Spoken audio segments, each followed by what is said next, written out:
I'm heading to America next week for a tour. When they say, this is Daniel Katz from Jerusalem, it sounds much more impressive. When I say to you that it's Daniel Katz from Jerusalem, it's just down the street. It's much less exciting. You could say Daniel Katz from Australia. That's where I come from in a past life, in the same body. That's the accent. That was that. Where's the accent? I have a geographically challenged accent. Put it all. It's a cholent of accents. It's theoretically it's Australian. As long as you're not Australian, then you know it isn't. But that's kind of how it works. That's a blackberry. People still have blackberries. That's great. No offense to whoever that was. Purim is coming up, as you all know well. Invited me to come and to say a few words to you all on the subject of Purim. Now, Purim is a very wide topic, a very deep topic. There's a tremendous amount to say on the subject, and 60 minutes is not so long to really say anything, especially for me. I'm known to speak for a lot longer periods of time. So we're going to take one little point, if we can, with the limited time we have, to make the most of it. I thought I'd talk about shalach manas, which is much more than just wrapping a couple of edible, bits of wine or liqueurs, or a couple of pieces of fruit or some chips. For the rest of us, we know, and we wrap it in some colored plastic and we pass it on, and we can take that little bottle of wine and put it in the fridge and let it sit there for a year, when we can take it out and put it in someone else's shalach manas and send it out. It's a minhag Yisrael. We've been doing that for nearly 3,000 years now. Probably the same bottle of wine, perhaps, for 3,000 years.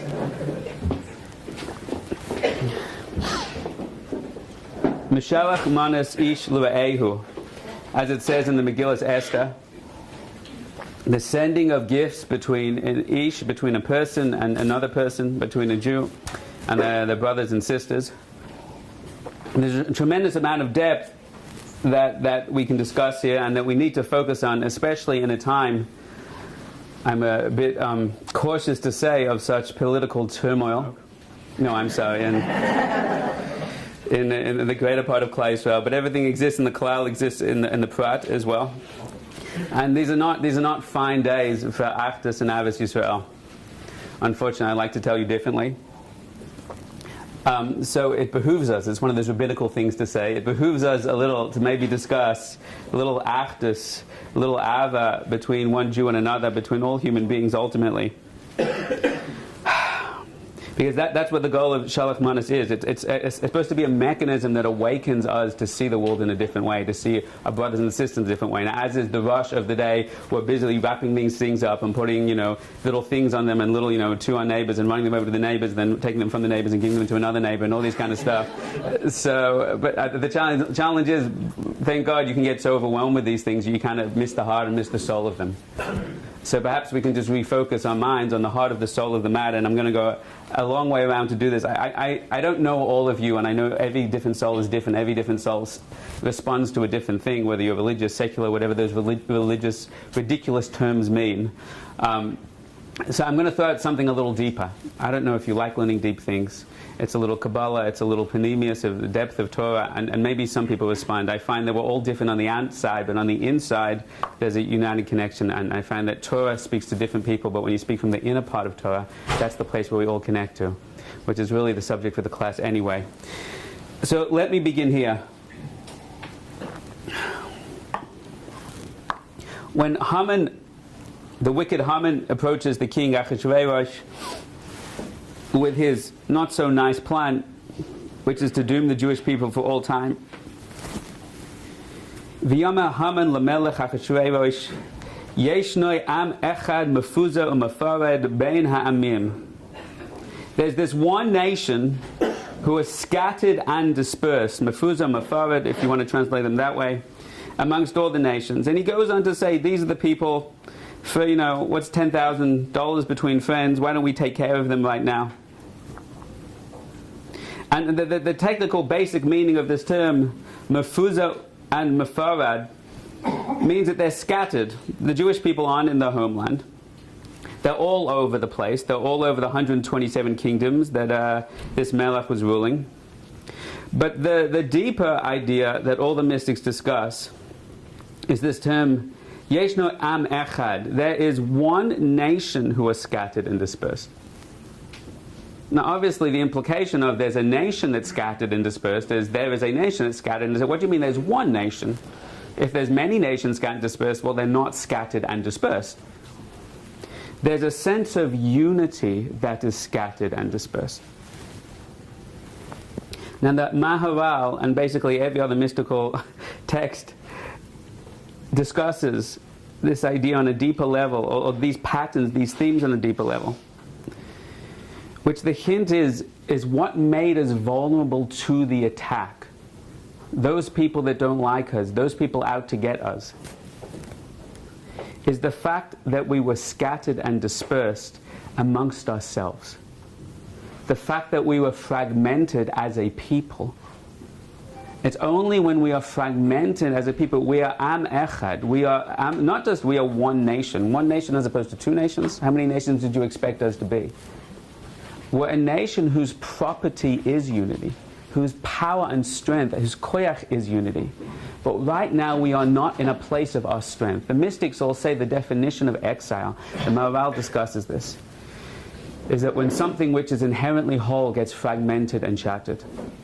Even exile of our consciousness, an exile, the person who has a low self-esteem, a person who's not functioning to their full capacity in life because they have fears and they have doubts and they have confusion in their mind, they have emotional desires, physical desires, lust, and they are fragmented within themselves. So even though they have a vision, I want to be doing this with my morning, I have to get the assignment done by the end of the day, I have to get the project finished, but I get distracted and I get confused and I feel guilty, then I lie about it and I deceive, and I'm fragmented within myself, so I cannot receive my true strength, I cannot produce and act according to my true inner sense of unity because I'm scattered and fragmented within myself.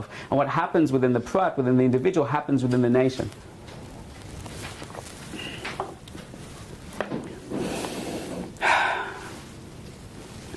When we are unified as a people, and you don't have to believe in God, you don't have to believe in Torah to get this, you just have to look at history and even, thank God, recent history. There's very little we can't achieve as a people. When we are divisive and divided amongst ourselves, every kind of opportunity, the mystics say, the spiritual blessing comes to the Jewish people when they're in a place of shleimus, of peace, of unity. And every blessing and opportunity can come to us. We lose capacity to connect to that, to get benefit from that when we're arguing amongst ourselves. As the Midrash says, Hashem yivarech es amma b'shalom. Hashem will bless His people with peace. But there's two ways to read that, as the Midrash indicates. There's Hashem, bless the Jewish people with peace.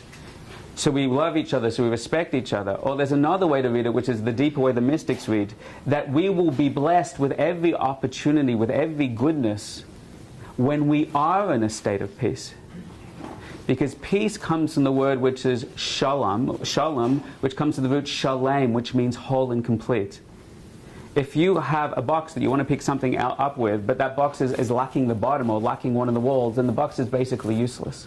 Shalom means that every single one of us is acknowledged, every single one of us is valued, all the different hashkafas and philosophies, all the different paths within the religion, within the religious and secular, every person's own contribution is there, and together that's a kli machzik. Together that can hold something much more greater than the sum of its parts.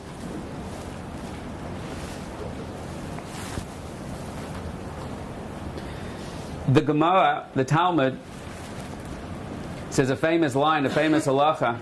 It's discussing all the different ways you could read. We have an obligation to hear every single word of the Megillah. And the Gemara says, "Hakoirei haMegillah lemafreya lo yotzi." If a person has to read every word, what if I hit all the words back to front? You haven't fulfilled your mitzvah of hearing the Megillah. The Baal Shem Tov spins the words and says, Hakara ha-Megillah lemafreya lo-yotzi. If a person reads the Megillah lemafreya, as in something that happened a long time ago, you think this is a historical story in history, lo-yotzi. You didn't get it. What happened then is happening now. The people out to get us, and you can think, who are those people out to get us? Now this could be a political discussion. Right, all the people around us in all the different countries. It could be the people, people coming to get us in our own life that we feel are giving us hard times or difficulties. It can be all the challenges coming. If we don't realize that, we have to realize, let me reframe it, that what's happening in our lives today, the Jewish people, as much as we want to blame all the politics and all the governments or whatever, is because we are not in a state of shleimus, of completion, of wholeness, of unity together. We are today in Am Mefuza and Mefared. We are today divided. And today, if we could learn to unify, if we learn to respect each other, have gratitude for each other's contribution, then we could turn around our enemies on the spot. The mystic said we wouldn't even have to touch our enemies. We wouldn't need a clever YouTube video rebranding Israel. We wouldn't need to get out and have a better presence on campus. We wouldn't need some cool article in a business review saying, look at these great Jewish people in Israel. Look at the Kiddush Hashem they're making out of the world. Maybe we have to stop hating them and start allowing right. Their enemies would fall away. But for that it's much easier to make a YouTube video than to get us all together talking respectfully, isn't it? Let's put like $2,000 into a nice video rather than getting four of us together and not tear each other apart. So that's what I want to discuss a little today. I want to talk about the mitzvah of loving Jews. And you're going to see it's very, very deep. If I can say something a little deeper than you may have heard before on the subject. I want to talk about Jewish unity, though I'm fully aware if we begin this discussion together, there's probably no subject which is more redundant than Jewish unity. Hands up if you all think Jewish unity is a wonderful thing. You'd like to see it happen in the world. Great, well my work here is done. Let's sing Shir Malas, we'll bench, whatever. What a convincing speaker I am. It took me 6 minutes, then all their hands are in the air. The problem is there's no issue in the world that we have more cognitive dissonance to than Jewish unity. It's something we'll write on our Facebook blog, after which we go, look at those Haredim, and look at those secular Goyim, and look at those this, and then we all start attacking each other. So I want to try and work a little together, if we can, about what's keeping us apart, in a deeper sense.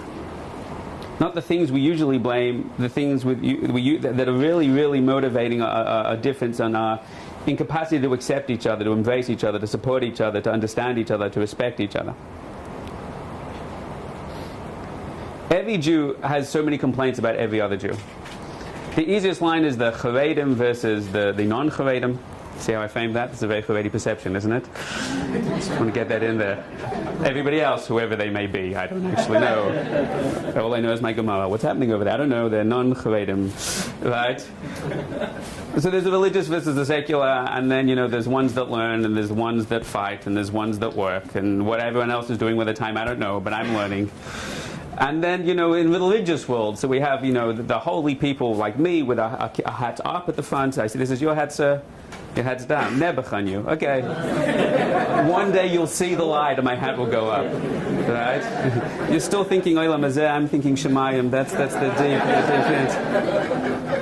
hint. But you and I get along, right? You know why we get along? Do you see the rim around the tip of his kippah? You see that? He's one of me. But this guy, what's his problem? Heretic, okay? Okay? So, we're the rim people. You and me, buddy. Okay, just keep the picture away from him. I don't know what he's going to do. He's going to put pork chop in your food. Watch out for this guy, okay? Watch out for this guy. Now, this guy, at least he's black. Black kippah, so we're all together, but this guy, I don't know what's going on here. Something happened, a car wash, a bleach accident. One day you'll be as holy as me. And the indicator will be this rim around your velvety black kippah. Let's focus on what matters, shall we? Okay? Now, God forbid a person would have no kippah because then they have no soul. They're directly aligned. I saw it in the Zohar. Online, or something like that, I don't know. Zohar.com. The source of everything I know. It's a bunch of YouTube videos by some witch who also learned the Zohar. So this is the problem, and the Haredim are like, these hats are up and these hats are down, and at least you don't wear a furry hat, and the Litvaks are all nice Litvaks, so at least we're not Hasidim. The Hasidim, the Litvaks, at least they're not Svardim, and the Svardim, the Hasidim, the Litvaks, they unite together not liking the Chabadniks, right? There's one thing in common. Nobody likes the Chabadniks, but the Chabadniks like everybody. As long as everybody's going to be Chabadnik, but if they're not going to be Chabadnik, but at least we don't wear white kippahs. Thank the good Lord we were saved by that. But at least all of us that wear white kippahs, we wear kippahs. And the secular people, then we have a whole bunch of them, right? We've got Kadima, and we've got, I don't know, those are the things. I'm so Chared, I don't even know what happens out there, right? They sit on the beach and eat pork. I don't know what they do with their days. So it's crazy. It's a joke, and we're laughing because it's silly, but we also kind of know it's everywhere. And we also kind of know it's awful. And in every organization, every yeshiva, our yeshiva is the best versus our organization, and right, you're the best, right? But other organizations, in every organization, we have complaints and tinders against everyone else in the room. I'm sure you have people in this company which you know are evil, and you're the right good ones. No. But everyone do this, just to be fair. Just lift up your hand in the air for 1 second. Lift it up. Just to prove the point, how we all carry these gripes. Lift up your hands, please. Thank you for the high level participation. On the count of 3, I just want you to point to the person in the room that you don't like. 1, 2. Sammy doesn't have enough fingers. That's his problem right now. Now, what a ridiculous thing to do. But you know there's probably someone you can point to, besides me, right? Because we carry, it seems to be the nature of humanity, and the nature of Jews especially, that we carry these gripes with us. And they do destroy companies, and they destroy organizations, and they destroy yeshivas, and they destroy countries, and they destroy nations, because then Haman can get us. Then we become vulnerable. They destroy ourselves, because as parts of ourselves, my anger is angry at my fear always letting me down. And I'm ticked off at myself because of my low self-esteem, and I tear at myself. I spend most of my days trying to help people that are at war with themselves. Forget about the environment around them. So what we have to do is learn about this thing called sinas chinam. Baseless hatred. You've heard about this thing before? Baseless hatred destroyed the Beis Hamikdash. The Beis Hamikdash was the capacity for the world to live in a state of connection, of revelation, of truth, of integrity for every person around the world. And we wiped that out because sinas chinam. Now, how do you translate this word sinas chinam? Does everyone have a translation for this? Free hatred. Free hatred. How much is the hate today? I'm going to get you a good rate. Today it's free. Okay, it's a mitzvah. So it's usually translated as baseless hatred. Hating somebody for no reason. Now, I think this is very funny. I'm not quite sure what our sages were teaching us about this thing called baseless hatred. Nobody hates anyone for no reason. I'm sure anyone you hate, you've got many, many reasons why you hate them.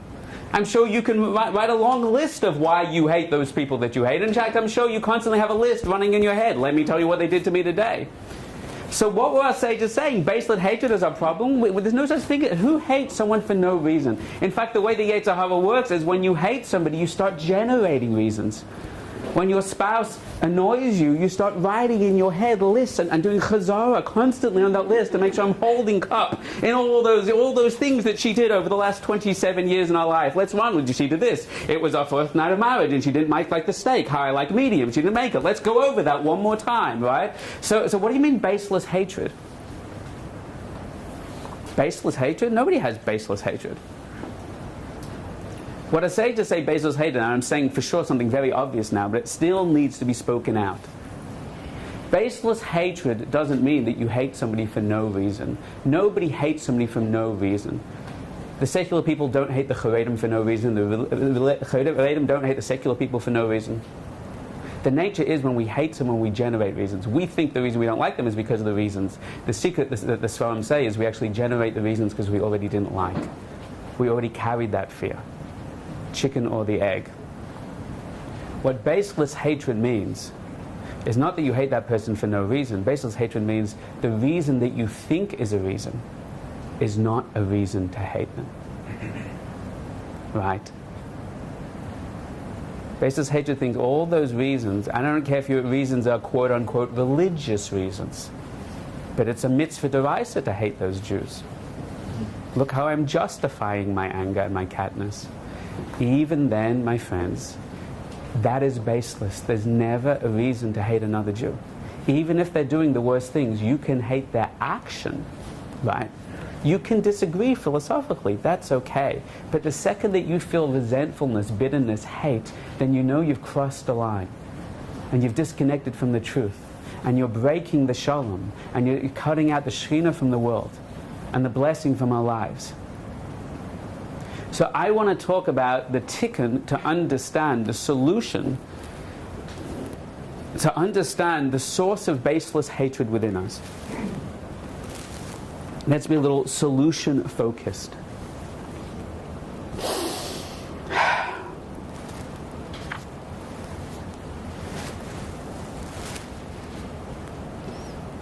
To understand the solution, we have to focus on the mitzvah. The Baal Shem Tov always says that when a person has an issue with a certain sin, a certain negative, destructive action, way of thinking, way of feeling, way of speaking, and way of doing in this world, that's disconnecting them from God, that's disconnecting them from their soul, that's disconnecting them from their own integrity, what a person needs to do is find the pasuk, the line in the Torah that speaks about that, and speak that out to themselves. If you're feeling angry towards another Jew, you find the line that is the mitzvah not to do that, and you say, and I don't want to go into it now, it gets into very spiritual weird stuff. The line itself has an energy. The words themselves have an energy that empowers you not to do it. But let's just stay in the realm of psychology, of things we can understand and relate to with our scientific, pragmatic minds. The Baal Shem Tov says that every line has within it all the secrets you need to know to empower you in a compelling way to fulfill that mitzvah. So if we want to get over our baseless hatred, what's the line in the Torah that commands us to love each other rather than hate each other? V'ahavta l'reika kamocha. Here we go. This one work. Let's stick with a marker you can see. So here is the line. V'ahavta l'reika kamocha. Do you mind? We just painted this room. V'ahavta l'reika kamocha. Everyone's heard this line before? And you should love, not your neighbor, right? That would be shochen. You should love your brethren, your brother, your sister, like yourself. V'ahavta l'recha kamocha. So I want to spend 30 minutes discussing this line. And I want to show you something really, really deep and profound, something you may have never noticed before. Because within this line, this is when I was starting to learn Torah for the first time. I was when I was 26, 27, I had like no Jewish friends, no Jewish connection at all. Now I'm 28, and look at me today. It's been a very intense year, let me tell you. How are the hair extensions doing? Good, right? You read that article? That's what they're doing now. All the cool kids are doing it. So they just unleashed me from H this morning. You're all going to be ultra-Orthodox by the end of the class. Here we go. Then I get a bonus or something. So here we go. I'm going to show you something very, very beautiful that's hidden in this line. Not only is this God's dogmatic mitzvah, everybody shut up and get over your fear and just love Jews. Okay, so there's the commandment. Okay, we know what we have to do. But God, that's not so easy. It's not so easy, because they're such an idiot. That's why it's not so easy. I'm a tzaddik, but you've got problems, and that's why I can't love you. No. So first of all is the commandment. Here's the dogma. You have to do that. That's what you have to do. Get over it. Take responsibility for yourself. You have to do it. But why can't I do it? So hidden in this line is not just the mitzvah to do it, one, but two is the secret psychologically of what stops you from doing that, as you're about to see. And then the brilliance and the genius of the pasuk of the line is the third level. It's going to show you the secret of how to get around the psychological trick to overcome that. And that's all hidden in these three words. But we're only going to discover that if we can deconstruct these words and understand each word and what its contribution is here. So that's what I want to do with you over the next 4.5 hours. So let's begin now. What do you think we gave you with that pizza? So let's start with the most obvious question. The most obvious question means, what does it mean you should love your brethren like yourself? This is the easy one, okay? Like yourself. I want to just say love Jews. Don't argue with Jews. Don't yell at Jews. Don't complain against Jews. Love Jews. Don't write negative posts about them. Love Jews. What does it mean like yourself? Does anyone know what's pshat? What's the basic explanation? Anyone know? Anything interesting to say? Are women allowed to speak of the company? That's mutter. Don't want to be too confronting. It's only the men in the room. It's okay. Is that a true question? Yes, I'm testing how religious you are, or I'll have to hate you. Just ignore that whole thing conveniently on the board. Good. And would anyone know what's pshat and you should love them like yourself? Anybody? Beulah? Yes, sir. What's that? First, love yourself. First, love yourself. That's a bit ambitious. Can we have any other offers in the room? I really think that's true. I think a lot of people say, I do like other people as much as I like myself. I hate myself and I hate other people. Therefore, I fulfilled the Torah commandment. I think that's how most people live, actually. Yes, in the corner. Oh, two of them. See, women work together. That's the problem. Men always divided. The women like holding each other. Yes. Sorry. Nothing have a niceness wars. No, you go first. No, you go first. That's why we like women. Yes. To treat others how you treat yourself. To treat others how you treat yourself. How you would want yourself to be treated. Like you want your, what were you going to say, ma'am? We tend to excuse ourselves when we make mistakes, and we should offer that kind of to other people. We're forgiving of ourselves if only we're forgiving other people. Right. So these are all beautiful and true. The Sforno and the Ibn Ezra say, like this young lady was saying as well, which it means that you should basically want as much good for another person as you want for yourself. That's already heavy. Example A, it was that last pizza in there on the room, right? And out comes that person who's like running to get the pizza, and you reach forward and grab it, right? So you already had 7, but you really need it right now. And she's like, she's like standing there starving, skinny, right?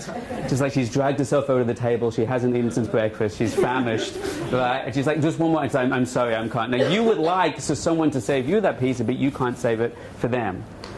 It's very hard to really want good for another person as much as you want it for yourself.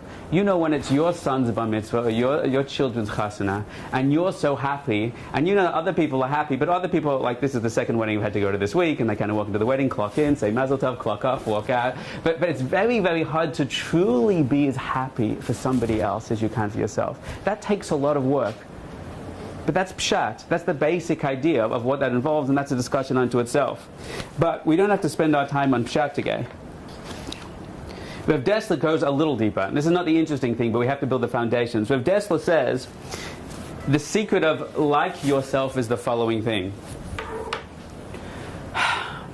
He says, listen carefully, because this is the beginning of something a little deeper. He says, there's one love that we have in the world which is an inherent love that we don't need to work on. There's one person in the world that we truly love more than anyone else. Who is that? What's that? Yourself. This isn't me. You love me. That's very beautiful, Yosef. There's one person you inherently love in the world. I appreciate that shout out. That is ourselves. That's ourselves. Right? Even people that kill themselves, someone might say, they don't love themselves. So the truth is, psychologically, they kill themselves to stop the pain. They kill themselves because life is miserable. Therefore, they see that they're doing a beneficial act to themselves, an act of relief, an act of benefit, because they're still watching out for themselves. So Rav Dessler says the secret of this line is you take the one fundamental love that you have, like yourself, and you leverage your self-love to learn to love other people. How do you do that?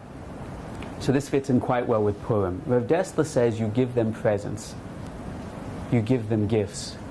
It doesn't have to be, halakhically speaking, 2 food products that are immediately edible.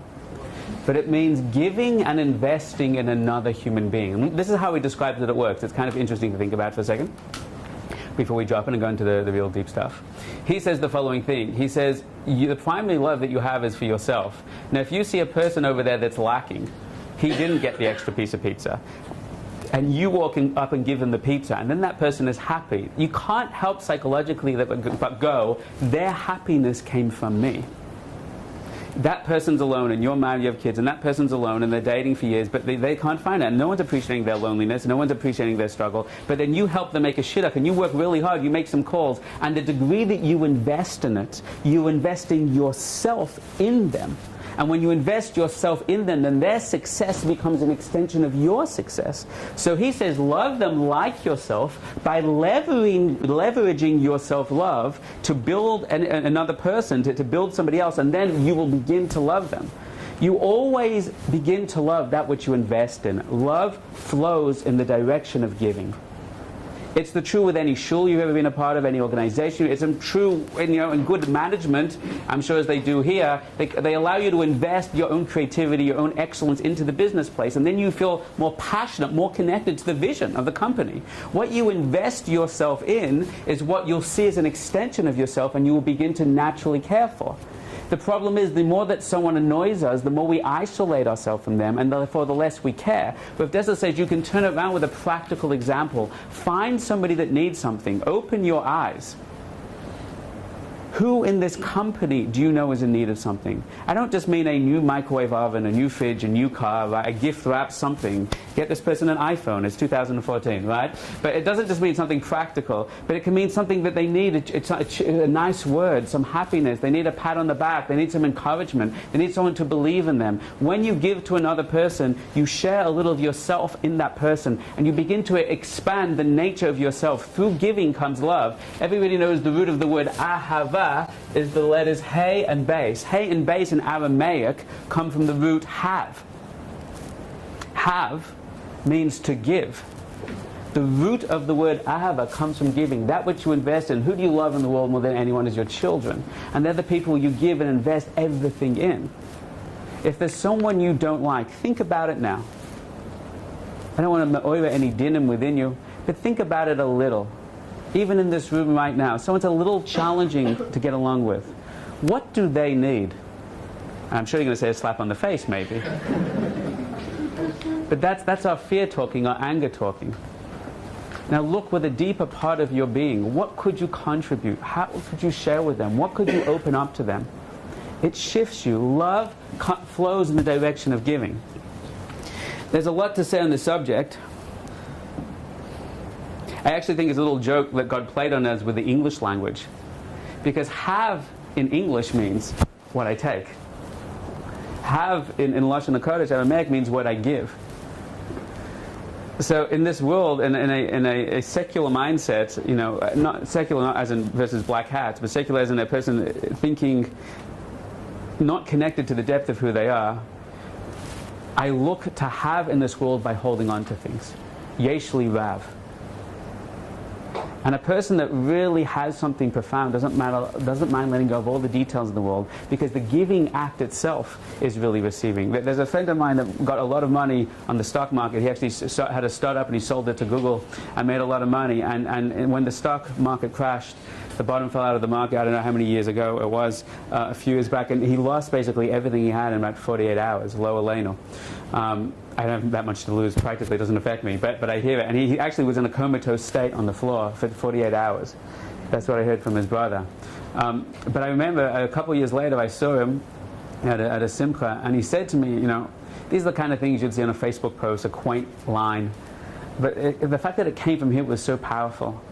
He said, everything that I had, I lost. He said, the only money that I maintained was that which I gave to tzedakah.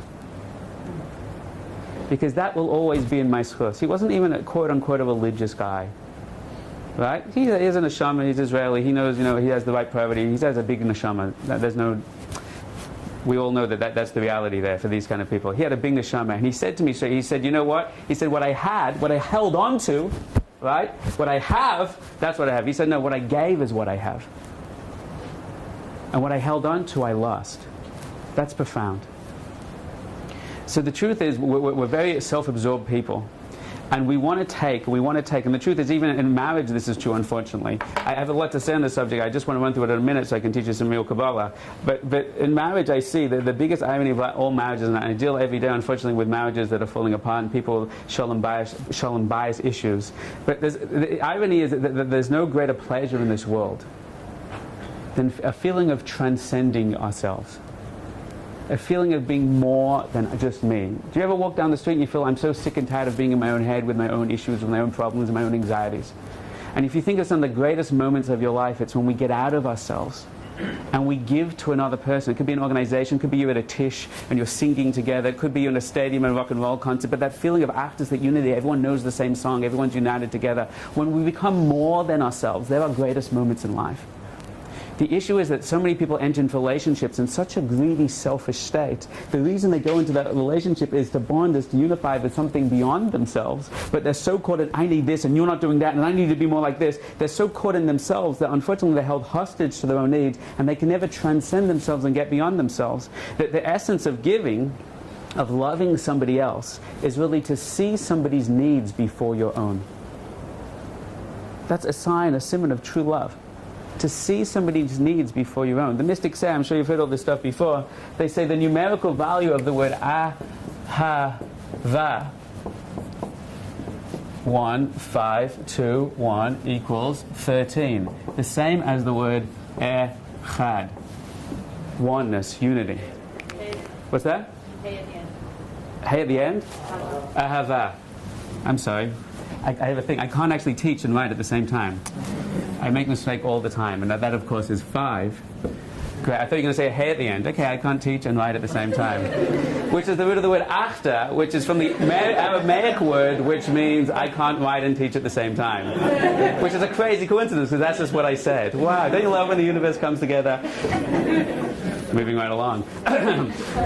So Achadava 13 is the new president of Iran, right? That's what it sounds like to me. Echad means one. Oneness is unity. How do I achieve? Love is the feeling of uniting with someone, of seeing the connection, seeing the unity.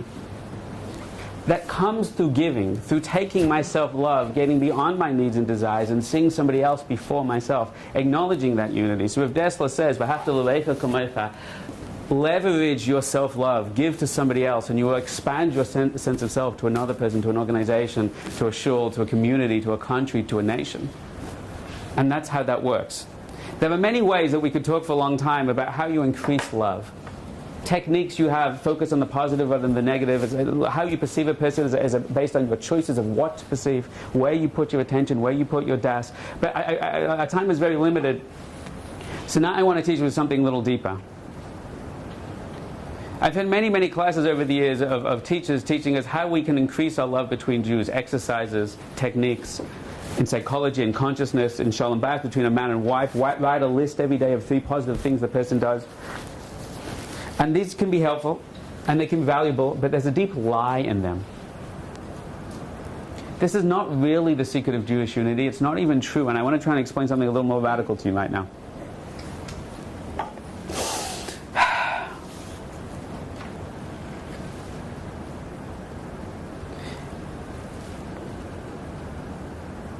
There's a deeper way to attain love between Jews.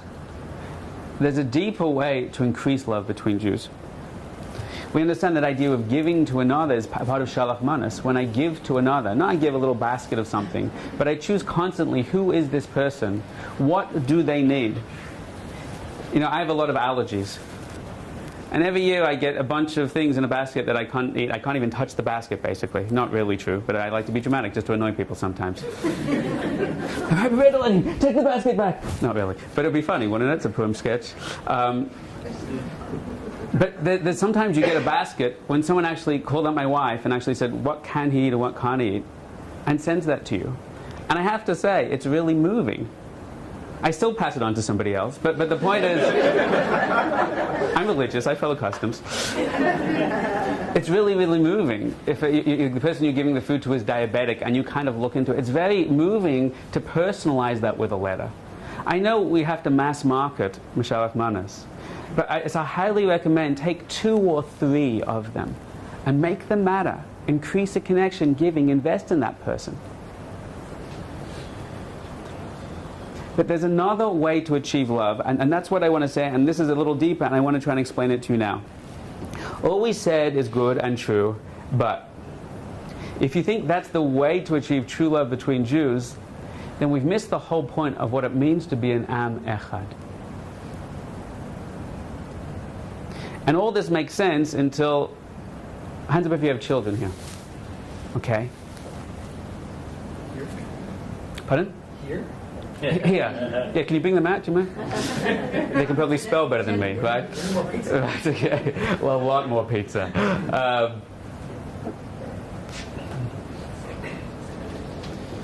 What was it like when you first met your child? Cried. I also cried. Not just because they were hurting me. They also hurt me. I cried because of lack of sleep. Because what it was going to cost me the next 10 years of my life. But there's that feeling of tears. Again, it doesn't hit everybody straight away. It hits a lot of people straight away. When I first held my first child, a son, in my arms, I remember having a feeling, I felt, like the end of Yom Kippur kind of feeling. When you're not really in your body anymore, when you're not really you anymore, when something, it's called the Moichin de Gadlus in Chassidus, when there's the deep expansion of what you are. I remember feeling such love, such overwhelming love, The only way I could describe it is kind of like, you know your heart and you know who you love. You know who you like and you know who you don't like. And I like this person this much, I like my husband this much, or whatever. But then one day, yesh ma'ayin, something from nothing. It's kind of like, I live in a tiny little apartment with like two little bedrooms and a bathroom and a living room. And you go to bed and you wake up the next morning, and right in the middle of the living room there's suddenly a ladder, and I go up that ladder, there's a hole, and suddenly there's a massive new floor in the house. Where did that come from? That's what it's like when I met my first child. It's like there's an extension right in my heart. And there's a whole new room, a whole new temple. It's a bit of Vodazorish, but you know what I mean. Which is dedicated to adoring this person even more than anyone else I ever met. Hands up if you relate to that a little. Right? So, about my child, I mean. No, that's just mine. Selfish people. Why don't you give to my child? Then you like him more. When I experienced that, I ran back to my rabbis and I ran back to my teachers and I said, you lied to me. Because you always told me that love came through giving. You always told me the more time, the more energy that you invest, right, then the more love you have. I've never met this child at all. I don't know anything about this child. You could say I gave, I helped my wife through the pregnancy, whatever, I helped, I'm like a modern new age sensitive man. I helped my wife deliver. I said, how can I help? She said, get out! I was like, I'll be outside. It's a team effort. We're working together. I'm in it, she's in it. It's like, so what do you really, really do at the end of the day? I'd like to take responsibility. I'll stay out of your way. That's the intelligent male approach to this. I actually did go awake and help my wife. That's a long story, but if men need help on this subject, you're welcome to ask me. At that moment, I realized that Rav Dessler literally, he's talking psychology now. He's talking about giving, physically. I understand when my child is 20, why I love them, because I gave to them, right? But that's garbage, by the way. That's garbage. Because you love your child fast. Sometimes it takes people a few weeks or months for that to kick in, but once it kicks in, it's there. It's got nothing to do with giving. And I ran back and I said, you lied to me. It's not true. Love does not come through giving. And therefore, I learned something much deeper. You ready? There's not one kind of love, there's two kinds of love. One is a love that's built through investment, through hard work. It needs to be structured, it takes discipline, it takes giving. But there's another kind of love, qualitatively and quantitatively. It's an inherent love. It doesn't have to be built, it just has to be revealed. It's a love that's instantaneous and complete and undying. And whatever you do on top of it can make it more, but it can never make it less. And I wanted to know, what was that love? Where did that come from? Because I want more of that. Can you create more of that? Your child, you can create more children, but could you create that in other people? No, because people are people. Your child comes through you. But that's the secret the mystics want to teach us. The mystics want to ask you a question. What kind of love is a love between Jews? It's a love where I have to build it. I don't like this person. I don't even know you people. I already don't like you, right? That's a very high level. And if I want to get to know you, I want to invest time, I want to help you out with your problems, okay, I like my students because I've invested in them. And the mystics say, no, that's not the love between Jews. That's the love between any human being in the world. But Jews are am echad. There's a kind of love that's just like the love of your child. That's instant, that's complete, that's overwhelming, that's totally stable and consistent, no matter what happens. And that's what we're supposed to learn how to access. You don't have to build that love, you just have to reveal that love. The question is, what is it? How do we get that?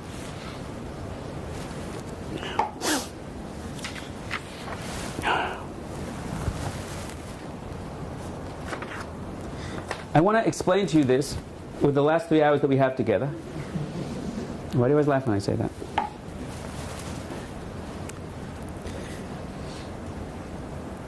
Can we learn a little Chassidus together? People can handle that emotionally? Miss Nagdim, I hate you people. Oh, no, I don't hate you people. It's just that there's a beautiful piece of Tanya in chapter 32, Lamed Beis Lev, heart, that describes the mystical secrets, and that's what I'm going to explore in the last few minutes. The mystical definition of the true sense of what it really means to love another Jew. And for the sake of time, I'm just going to read it briefly and translate it briefly, and we'll try our best to explain it. Niku kol Yisrael achim mamash. All the Jewish people are called brothers, a family, our brothers and sisters, mamash, literally. I don't know what it means literally. Your parents are different to my parents, as far as I know. But we're one child to Hashem. But we're not literally, he says, we're literally achim mamash. Mitzad shorish nafshem be'ashem achad. Now this is weird mystical understanding, so I just want you to stick with me. If you don't like this stuff, bear with me. No one's ever died by learning Chassidus against popular opinion. We are all one and united according to the root of our souls. In the root, it's like a wagon wheel. When all the spokes go to the center, in that place all the spokes are one and unified. On the outside, we appear different. Rak shagufam mechalkim. Our bodies, according to the perception of body, we are separate. I don't know you. I don't know where you're from. I don't know anything about you, the color of your face, your history, your life. I don't know you. But our souls are one. And that sounds like a very nice spiritual thing to say.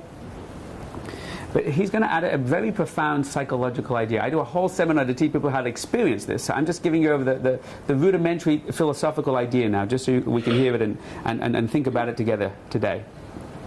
He says, on the outside we're separate, on the inside we're one. And therefore he says, L'chein, ha'oisim gufam ikav v'nafsham tafla, a person who makes in their consciousness their body and their desires are more real to them than their inner spiritual sensitivity, they will see everybody else in the world as different and separate to them. But a person that's more in tune with their spiritual inner reality, they will automatically perceive other people to be unified with them. Whether you can see the unity depends on how you live each day in your own consciousness. If you are connected to your soul, you will automatically feel and experience the unity. If you are connected to, let's say in this term, your body, whatever that, it doesn't really mean body, it means emotions, it means das der Sitra Achra, it means our false beliefs and philosophies, our negative, destructive emotions, not the positive ones, and our physical, trained, conditioned physical responses. If we're more connected and identify with those, then we're going to see us all as different. And every person, you're going to need to prove to them that they're worthy for you to love and accept. But if you're more connected to your soul, to the depth of who you are, your inner sensitivity, then automatically that love will be there. Now I want to describe for the next few minutes what that means. It's a very spiritual sounding thing. It doesn't really sound so accessible to who besides a few tzaddikim connected to their soul. Remember, the Baal HaTanya is telling us something that we can do now. You can learn to experience this now. Let me try and explain this to you as best as I can. Clock is ticking. A few years ago, I had a beautiful thing that happened to me in my sukkah. Sukkahs in Eretz Yisrael is a very beautiful thing, especially in Yerushalayim, in my place where I live. You can't walk, a few steps without having to duck out of the way of a sukkah. They're on the streets or in the buildings. They're falling down out of the sky constantly. And it's very beautiful. And when you walk home, you hear everybody singing in their sukkahs. It's very profound. So a few years ago, I'm sitting in my sukkah. We have a lot of students over, and we like to sing a lot. And I have a neighbor downstairs who's not religious, and we get along very well. We spend a lot of time talking. I kind of like him more than my religious neighbors, but don't tell anyone I said that. And in the middle of the festival, one night, all my friends are coming over, and he jumps into the sukkah. He pulls out his white satin kippah. He feels the need to put it on in the sukkah. I thought it was very cute. I said, you don't have to for me. He says, no, it's a sukkah. Of course you do. So he takes a l'chaim, and he says, no, why aren't we singing? Let's sing a song. So I say, Bavakasha, what do you want to sing? He starts singing one of the songs, and we all start singing. So it's like me and him and the 10 chevra, we're all singing together. And it was very beautiful. Now, we're singing the sukkah, and we've got our Sephardi neighbors up there, and we've got these other people over there, and these other people over there. And we can hear, when you're in the sukkah, we're all on top of each other, so we can hear all the other people singing. You know what that's like? It's really, really beautiful. So I'm thinking to myself, it's so nice. We're singing, they're singing, but suddenly I feel like, what's this discordance, if that's English, that we're all singing different songs. So right as we're hitting the peak of the song, I bang on the table and go, shh. Now that's like Sar Balachayim. You stop a song, right? So when you're building up to the crescendo. Right? And it was like, why are we stopping? And I tune into those. I said, listen to what they're singing. And then we start singing along with them. So we all feel this is really cute. We're all impressed with ourselves at this moment. And it's a very beautiful moment because they're singing and we're singing. We're all kind of getting into it. But we're not sure if they realize that we're singing with them. So at the end of the song, we start singing our song, but then they come along with us. And we're like, oh, this is fun, right? Okay. So now we have to get our Sephardi brothers and sisters up there in the 5 bars of bow. So I don't know many Sephardi nigunim, right? But there's one or two that I know. And as we're singing the song, after the song, I suddenly hear that they start singing one of them I know. So it's that one that goes, that one.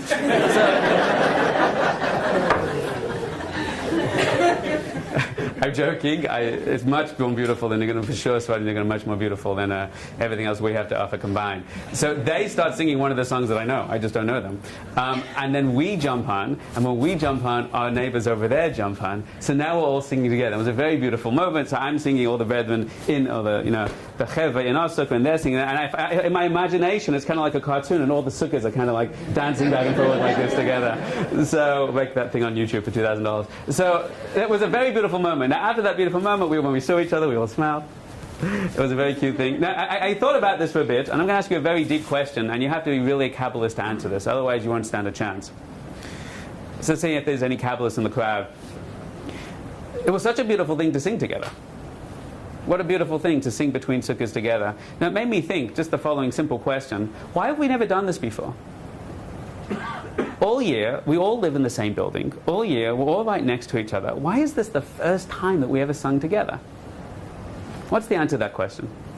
And unless you've learned all the Zohar, you probably have nothing intelligent to say on this subject. Somebody offered an opinion from over here? You can hear each other because you're outside. You can hear each other because, is it because we're outside that we can hear each other? We're sitting in the house, you can't. Why? Why? Because you stopped and you were listening. I'm amazed you know so much Kabbalah. You don't even have a beard. How could that be? A miracle, a miracle. Not even 40. Heretic. Get out. Can we put him in Chayim? Can we do that? Is that okay? Just like putting people in Chayim. It's a Haredi hobby. So listen very carefully. So she says, because we're outside, what's the reason? Because you're outside, you can hear each other. Is it because we're outside we can hear each other?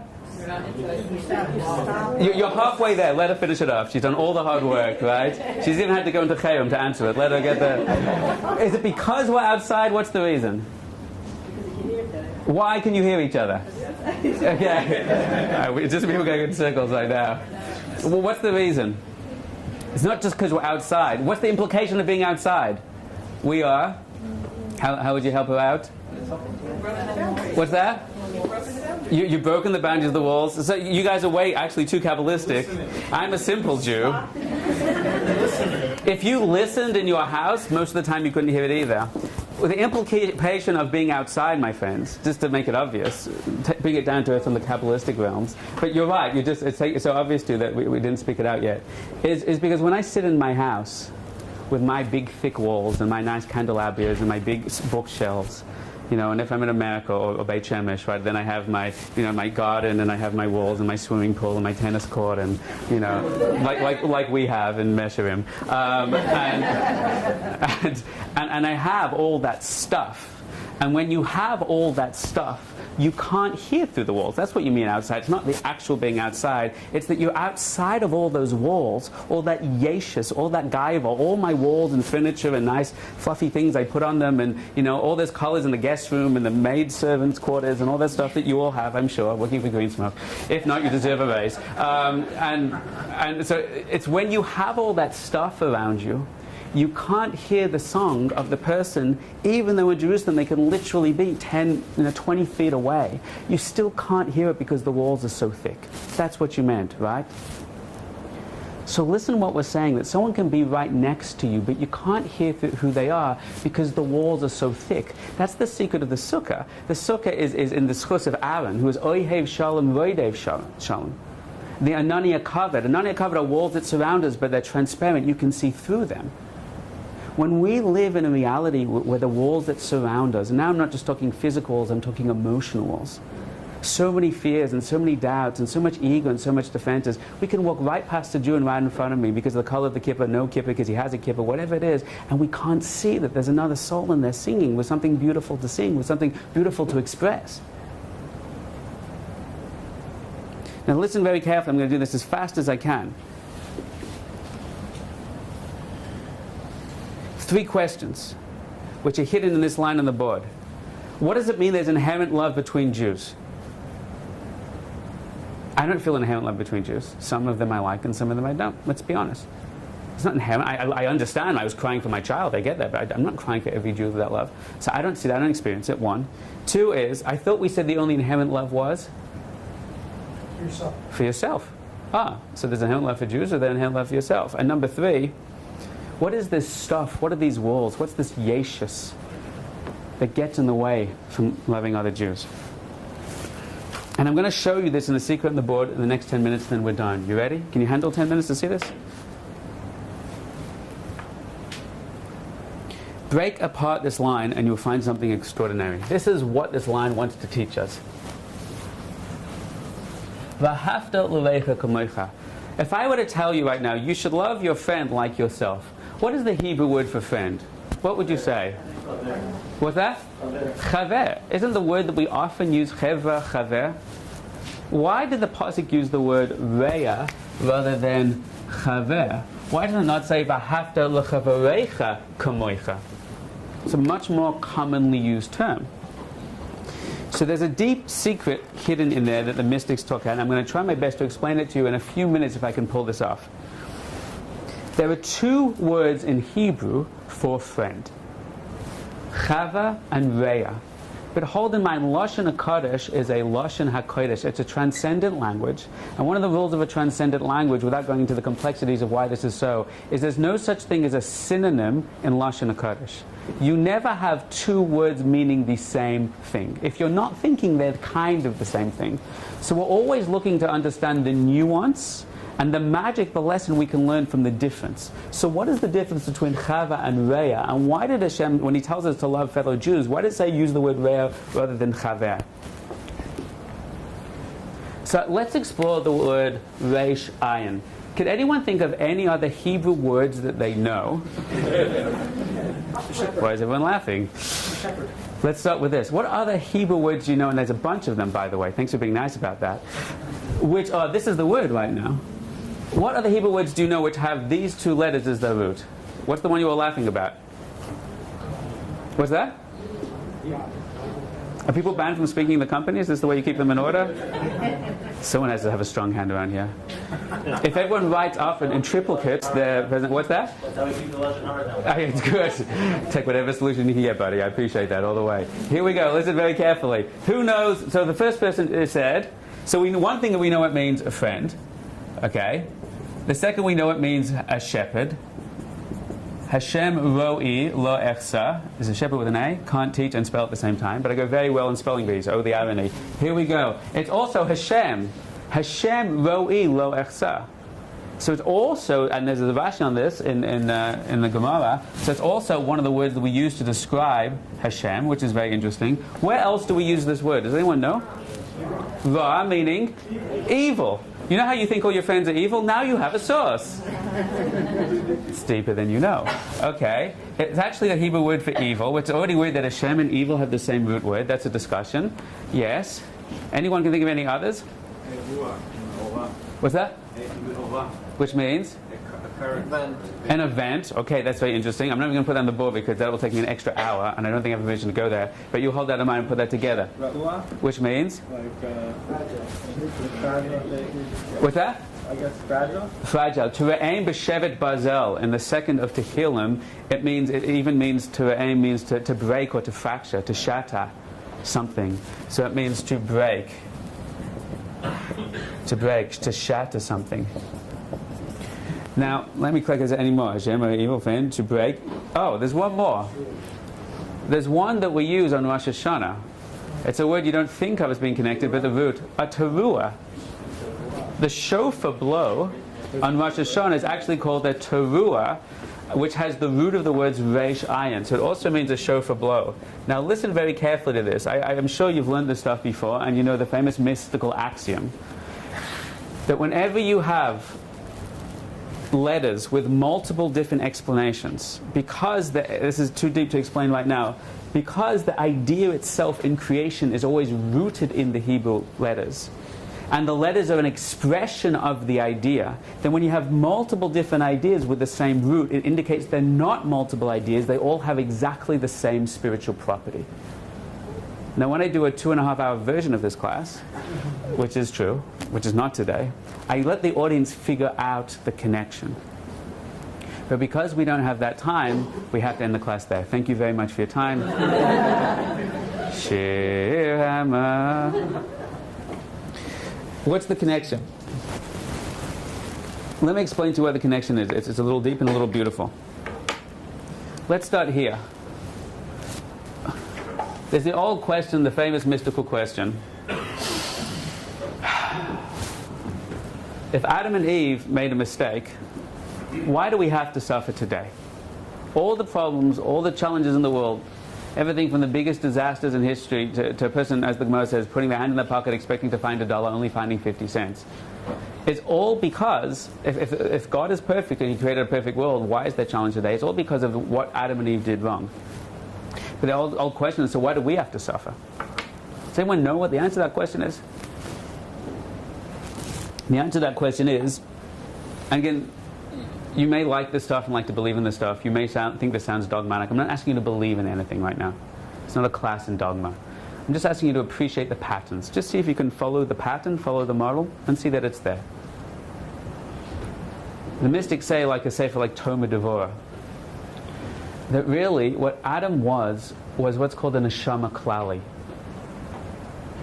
Adam was a united soul. And all of us are really, we're called B'nai Adam.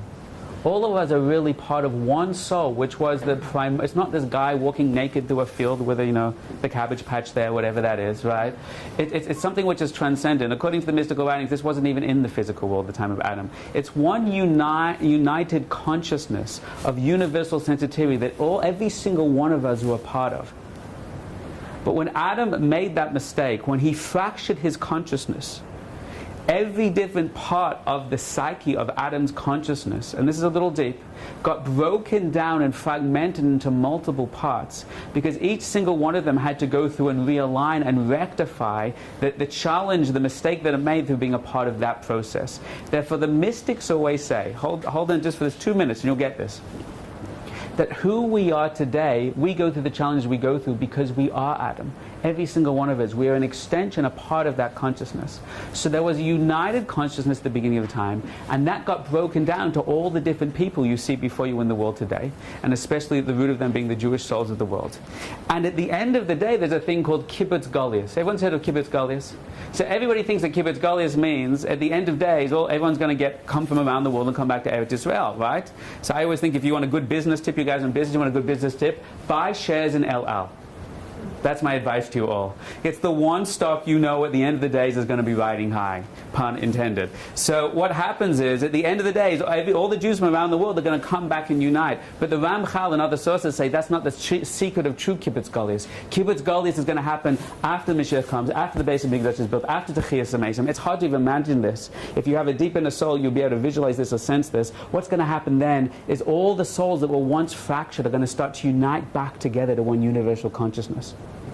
And we're all going to enter in, we're going to experience how every person's journey, every person's growth, every person's mitzvahs, every person's challenges, they were all part of one being's consciousness. And the mystics even say today that the internet is a clipper of that. The internet, you see the world has started moving to a universal consciousness. That's a very deep discussion. So the true unity is we are all one being. Every Jew is from one consciousness. We all got broken and shattered down into many different apparent parts, and at the end of the day, we're all going to be unified back together again. Hashem Echad, and everything comes together as a whole. Now you understand the true meaning of Ahavta L'Orecha Kamocha. You should love your neighbor like yourself. Why like yourself? Because they are yourself, but you just currently can't see that yet. Do you hear that?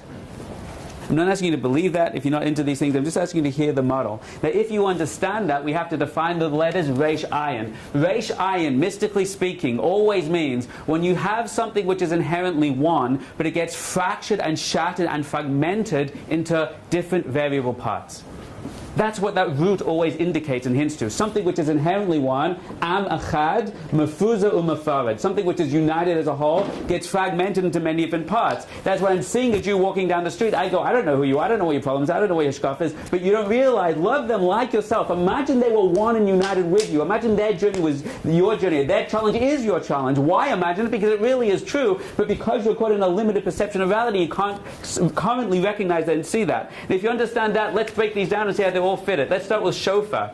Shofar, the word teruah, has the root Reish Ayin. Now where does the truah, what does the truah sound like? Now listen very carefully. How does it start? Listen. Tekiah. One unified whole. Teruah. Teruah means the unified whole now gets shattered and broken into many parts, and then it unifies again. Tekiah. Do you see how that? One, brokenness, return to wholeness. Break, that's the word of break. To re'aim b'shevet barzel, when a unifying whole gets shattered and broken into many pieces. Evil, so this is a very deep, profound subject, but the definition of evil on a consciousness level, psychological level, on a soul level, is when we fracture and disconnect ourselves from our root. Taiva Mavakesh Nifrad. A person that runs after their desires in the world gets broken. If a person speaks Lashon Hara, the language of Ra, the language of disconnection, I disconnect myself from my brothers and sisters. I feel guilty and bad about myself, so I start feeling guilty. I'm disconnected from my soul. Every time a person goes into certain desires, they look at certain things on the computer, they start feeling guilty, they can't tell their family and friends about it, they start repressing different desires and anger and frustration within themselves. When a person goes after negativity, self-destructive, that's called Chet. Chet has a silent aleph. The aleph represents the soul. When I do a chet, I disconnect the expression of my soul, the aleph. Therefore, chet and sin and raw evil is that which disconnects us from our source, our infinite source within us. These are all go on and on. A shepherd, everyone knows a shepherd. A shepherd, why all the great leaders of the Jewish history shepherds? It's not because they were all born in New Zealand. That's not true. It's got to do with, they're in charge of gathering and guiding many different pieces together. They take responsibility for many, but on a deeper level, a tzaddik is called a shepherd, and this is the secret we're going to see today, is because they love and see the goodness, the light, the song in every single person, and they show how every person's gifts, talents, strengths, and abilities can all be united together to form a cohesive whole, shlemus, shalom, as one. So that's why a shepherd is called that. Do you understand why is Hashem called that? So that's a deeper thing, because we are portions of godliness. We are portions of the one. So if you understand all of that, let's be very careful now. So Reish Ayin means what? It means friend. But there's another word for friend, chaver. The root of the word chaver is chibor. Chibor means joined and bonded and unified and connected. Now this begs the question, so what is Torah teaching us? Is our Jewish brethren people were inherently disconnected and fragmented from? Or is it teaching us that these people were inherently connected too? Do you guys hear the question? So let me ask you a question. What's your name, sir? Bernard. Bernard. Can I ask you a question? I hope it's not too emotionally challenging. How wide is this book that you're looking at? About 15 centimeters. 15 centimeters. Are you a centimeter person? Are you a centimeter person? You're an inch person? You can handle centimeters for a second? Yeah. Good. How wide is this book, Aaron? 15 centimeters. Is it 15 centimeters? Oh, that? Oh, I'm just asking you to look at what you're seeing. this way? No, about 20. 20 cent. Oh, we have another machlokas between Jews. Here we go right now. So this Bernard says it's 15, and you say 20. You want to put one of you in Chayrim? Which one should you put in payment first? What else would you like to throw in there to the political mix, right? So we have a machlokas of 15 and 20. So who's right? Both. What's the difference? Perspective. Sometime in this world you can have two people that are right, even though they're saying opposite, because they both have a different perspective. What is the difference between Reya and Chaver? When you meet a person, you don't know who they are, you don't like them, they're the new kid in the workplace, you make some space, you make some room, you have to move your desk over, but I was comfortable with that little corner. At that moment, they're your Rey, you don't know who they are. But like them, like yourself, because you will see who they are. But Chaver is after time you learn together, you go together, they become your Chavusa. Chavusa, Lashon, Chibor. When you see a Jew as inherently bonded and connected, part of you, then you call them a Chaver, right? So if you get that, now explain to me why God used the word Reya in the mitzvah of Ahavta l'Recha Kamoicha. Sir? It's more broader, and then you can connect to everything, not only the physical. So it's the first answer, which is good because it's more broad, you can connect to everything. But now we're going to push it even further. Not you can connect to everything, but it's easier to love somebody who has the same opinions as you as a chaver when you're already. I know you got that. Closer. Right. Yeah, somebody who you still have machloket with. That's the person you have to love. It doesn't. We all do the mitzvah of Ahavta l'Recha Kamoicha. You know how we translate that? Of course, I love Jews. I love the Jews that I love. I love my community. I like my family. I like the people with my hat. They're the people I like. Everyone else, they're not Jews. We don't actually say that out loud, but that's how we frame it. So Hashem's smarter than us. Here's another proof. He doesn't say the mitzvah is to love the Jews that you're connected to. He says love and give and nurture and invest in the people, dafka, specifically the ones that you see as separate. You know why? because they are you. But you just can't see that yet. V'ahavta l'recha, love the person that you're convinced is different from you. That's where the mitzvah is. Now, if you get that, and we're really, really nearly done now, what stops us from doing that? What stops us? What gets in our way? Why can't we do all nodding our head? That's a beautiful message, and here's the last 2 minutes. You ready? Why don't we do that? What are those walls? Now we understand why we're inherently connected, because we are one. What does it mean that I thought the only love is self-love? Isn't the only love, inherent love, self-love? What's the answer to that question? It is, but because you are myself, of course I naturally love you, but when I can see that. So the final question is, what are those walls that stand in the way? If a person sees themselves as a body, they'll see everyone as separate. So I'm going to give you an exercise to do. When I do this in a longer class, I get everyone to speak this out and burst into tears. But now, I'm only going to get half of you to do that. The men's side. Let's be honest, they need it, don't they? I'm not going to make you do the work, but I want you to just do enough in your head that you can realize it and think about it. What is it that gets in our way that does not allow us to feel that love? So let me show you. I want everyone to do an exercise with me last night. I can't make you do this. I'm not here to make you do this exercise. I'm just facilitating an opportunity. If you want to think about this really, you'll just follow my instructions right now. Think right now of one person that you really, really adore in the world, besides yourself. If you are stuck in a desert island or in the office late at night with one other person, right? Who's that one person you would want to be around? It doesn't have to be in the company. It can be in your life in general. Who's one person you really feel connected to, you love to be with? If you're in a challenge, you love that person to be there. I want you to think of one. Hands up when you've got it. Does anyone not have anyone they like in the world? I have a whole class on this. You should hear it. Not enough to be identified. Okay, understood. I feel the same about you too, sir, if I can say that out loud. Okay, so now here's the challenging thing. Just to yourself. I want you to think of a person that you really don't like at all. Now, listen very carefully as to find this. I'm not talking Adolf Hitler. Okay? I don't mean someone who's actually what we call evil. And God forbid, if you've been through any abuse, God forbid, I don't mean someone who's done something bad, really bad to you.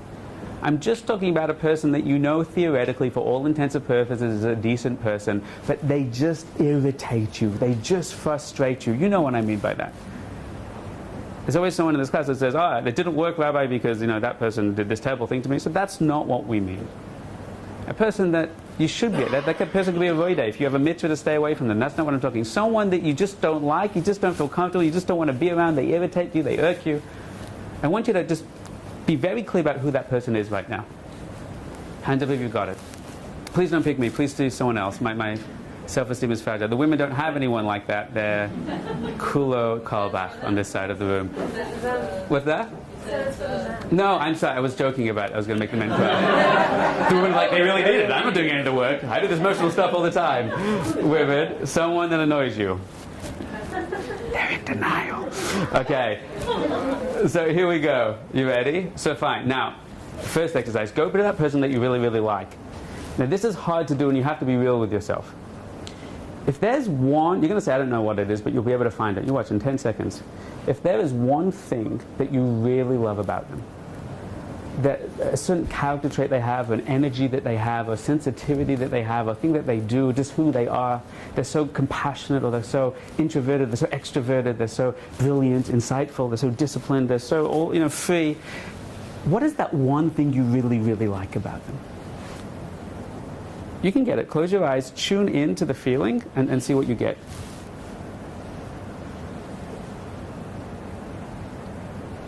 Try and pin one word or two words in the ballpark. Hands up if you got it. Okay. Now here's the harder part. The person you don't like. What's the one thing you don't like about them? And I know you have many things you don't like about them. But if it all boils down to that one thing that's so annoying, they're so loud, they're so vain, they're so quiet, they're so aggressive, they're so passive, they're so funny, they're so whatever that is. If you had to find it, I know there's a lot of things. I know you have just if you could tune into the energy, the essence, boil it down. What's the one thing that really irks you about that person?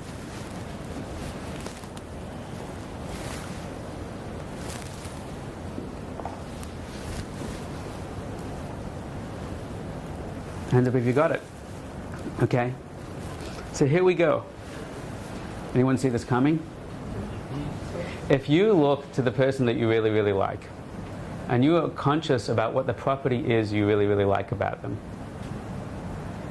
hands up right now if that's also the same property that you have or you really want to have or wish you did have. It's the same thing as you, right? It's probably other things than you see yourself or something you really wish you had. Hands up if that rings true for you now. Hands up high, let's see. Okay, most of the people in the room. How did I know that? Because I looked at your records before I came into the building. They gave me complete access to everything. Because the Baal Shem Tov says the whole world is a spiegel. The whole world is a mirror. When you look at the world and when you look at other people, unfortunately, you don't see them. We see the world through a filter system based on our own emotional reality. We rarely see another human being. You can learn to see another human being. All of Tikkun Amidas, say the Mussar Sfarim, say the Hasidic Sfarim, are all about I transform my emotional reality to learn to see the true, real goodness in the world around me. But none of us have done that work yet, or we're all going slowly and surely. We haven't mastered it yet. So I automatically know that the person you love the most is because they're reflecting something within yourself. Now, of course, once you say that, you can see the reverse coming as well. This is a little trickier. Think about the person that you don't like. Think about the person that you don't connect with. Think about that property that you don't like about them. Now I want you to think two things. A, is this something that you have and you don't like about yourself? Now some of you may go yes, and some may go no, that's not true, but it's also because you're not aware yet that you don't like that about yourself.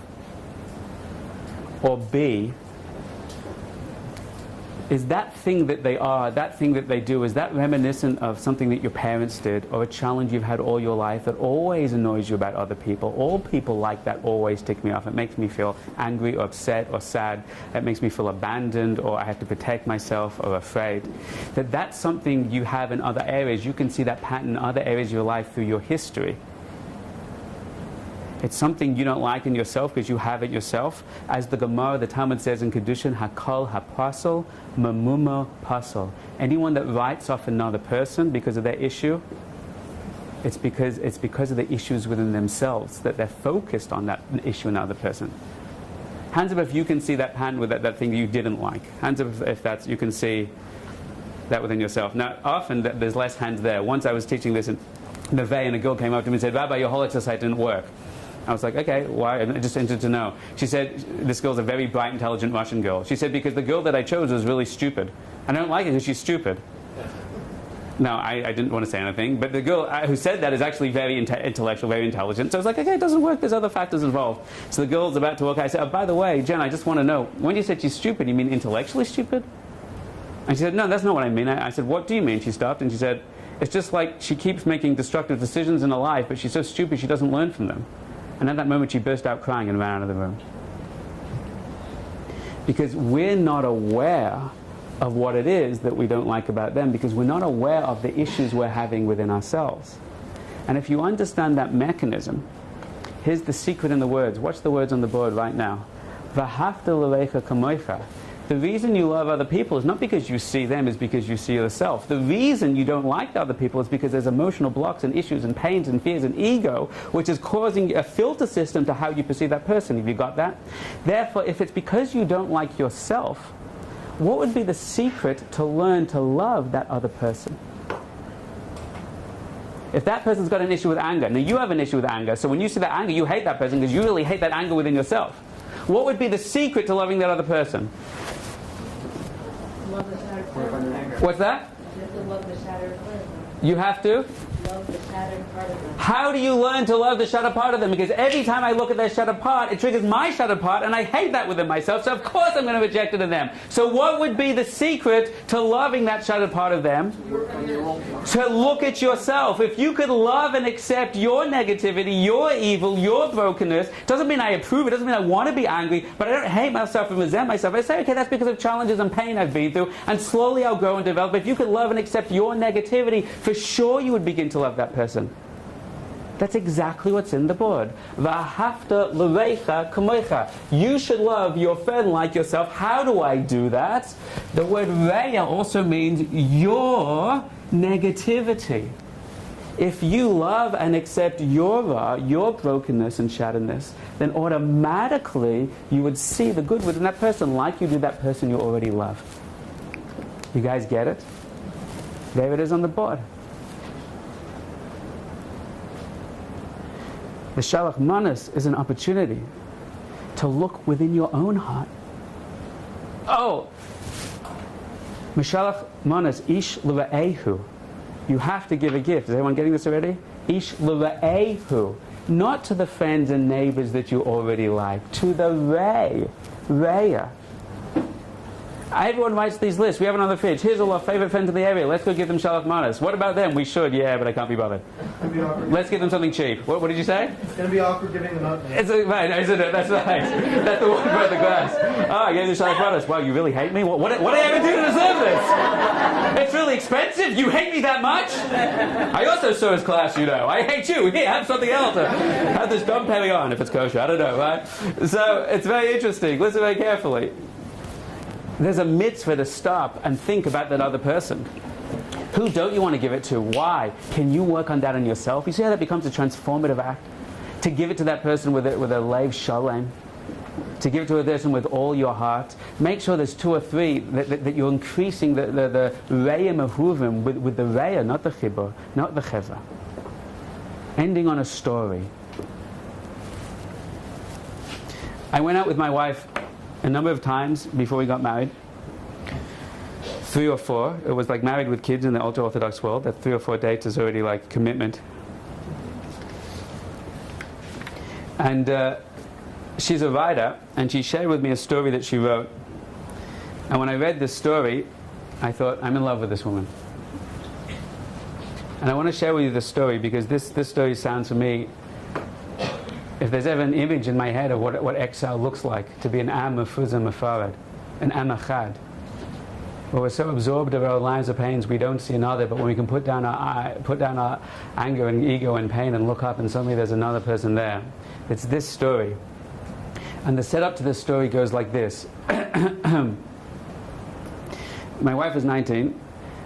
She had no religious connection either, and she was involved with this theater acting workshop, and it was run, they went away for a weekend, a group of women, 40 women, is run by this famous feminist author, and another woman who has an actress, has this very freeing vocal method, and they do all these self-discovery exercises, and the final finale for these 40 women is these women sit in this massive circle.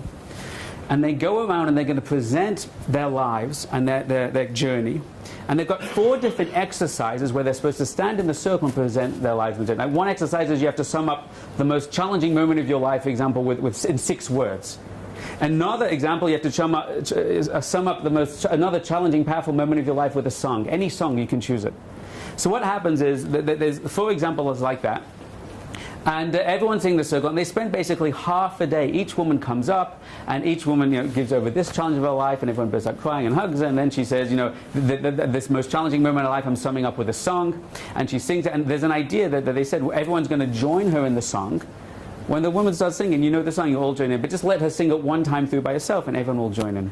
So they do this for like 6 hours. You imagine sitting in a room for the first time, it's beautiful, and the second one is also beautiful, and the third time is a little boring, and the fourth time you're wondering if there's any pizza left in the other room like you are now, etc., etc.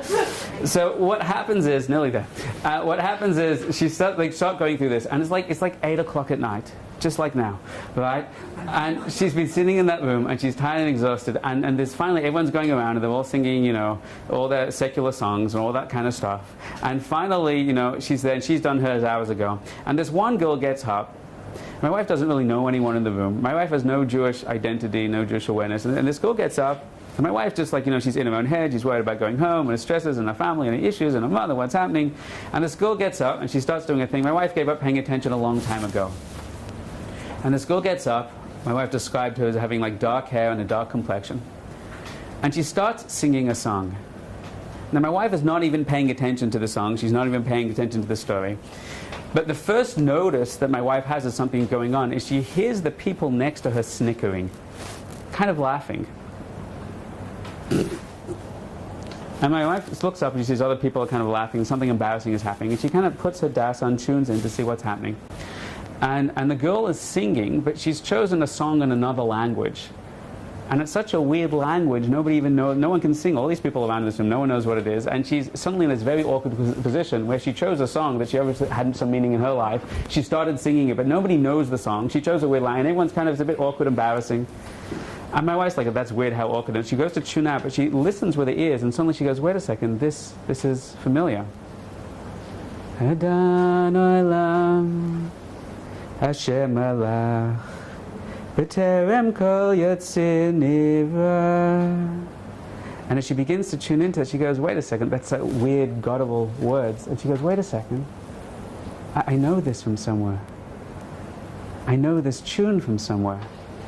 Da da da da da da da. And she's going back in her mind. She hears everyone's laughing at her. Nobody knows what this word. Like it's in a room of non-Jews, and there's like one Jew. They don't even know she's Jewish. I don't even know what that is. What is she singing? And my wife starts going, what, like Sunday school? Well, I think my grandmother sung this to me once. Da da da da da da da da. And my wife looks up and starts. My wife then, she's a young girl, right? She's a young girl now. 20 was last year, and she starts hearing this song, and she realizes, I know this, but I don't know the words, but I want to sing with her, and I'm trying to find the words, and everyone's laughing at her, and I just want to read to you, if I can, the words that she wrote. I glance quickly around. I have known this prayer for as long as I can remember, but no one else's face shows the slightest flicker of recognition. The Hebrew syllables sound comforting and familiar. The woman keeps singing alone. I am the only one that knows how to join in. Tentatively, I grasp a fragment of the new melody and try and attach the words to it. My voice quietly at first reaches out to meet hers. The woman hears that she is no longer alone. Her eyes quickly scan the audience, trying to find the source of the new voice. At the same time that I feel nearby participants turn to face me, astonished that another person among them can match these guttural foreign sounds. But I am oblivious to their stares. I am singing only for this woman, towards this woman, to whom I suddenly feel a deep connection. I know the meaning of her singing, even though I do not understand the words of the song. But when our eyes meet, the look that we share is so intense that time stops. I see her relief and profound gratitude at having been saved from the nakedness of singing alone to dozens of uncomprehending faces. But beyond that, we recognize each other as sharing something that no one else in the room has. She does not need to tell me her story. I already know her story, just as she knows mine. I know you. We sing through the Hebrew words, eyes riveted on each other. I know what you mean. She smiles at me warmly, and we are lifted, ever so briefly, out of the room together. If ever there was an image to me of what it means to be in exile, to be an am mefuzah mefar, that two souls singing the same song can be in a room and not know each other because of their own stuff, and suddenly one looks beyond their own walls through the sukkah of fears, of doubts, and sees beyond to the goodness of a song and finds that song within our own heart. You know that we are called Yisrael. I'm sure you know that Yisrael